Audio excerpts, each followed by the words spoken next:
جوهری آدمگری از بین ما افتاده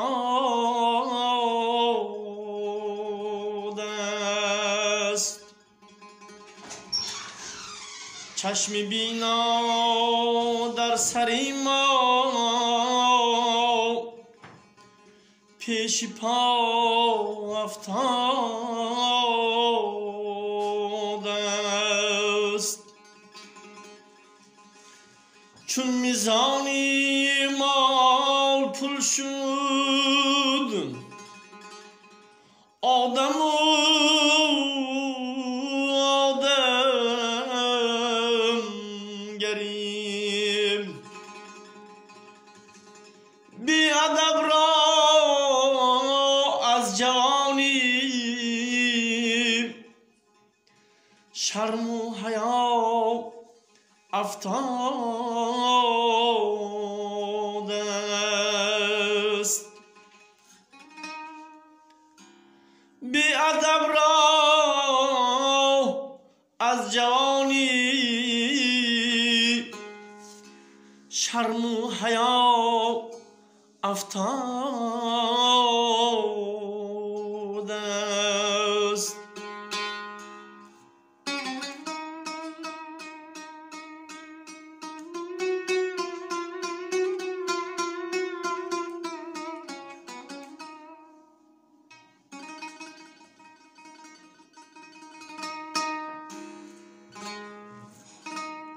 مال و اشیا بین مردم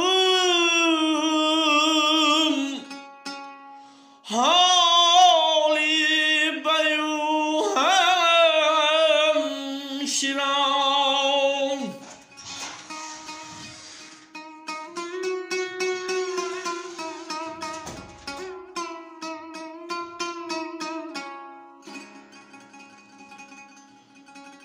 فکر و ذکرش در حرام اژدها افتاده است.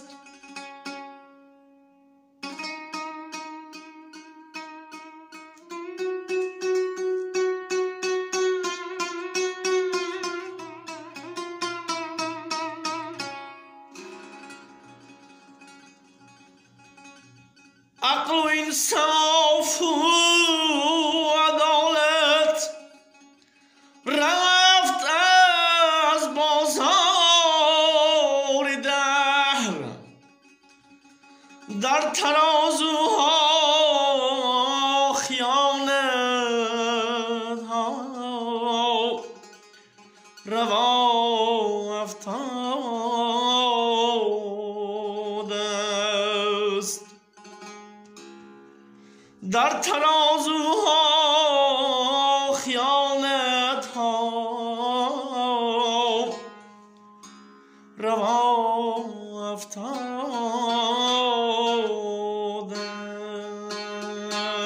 است.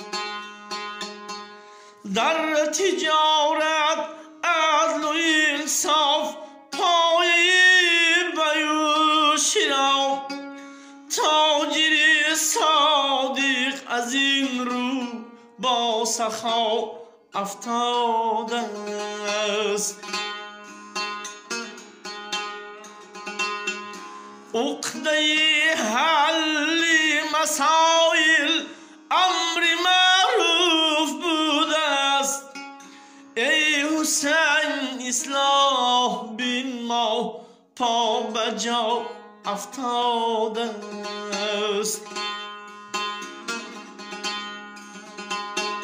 عقده حل مسائل امر معروف بوده است. ای حسین اصلاح بین ما پا بجا افتاده است. ای حسین اصلاح بین ما پا بجا افتاده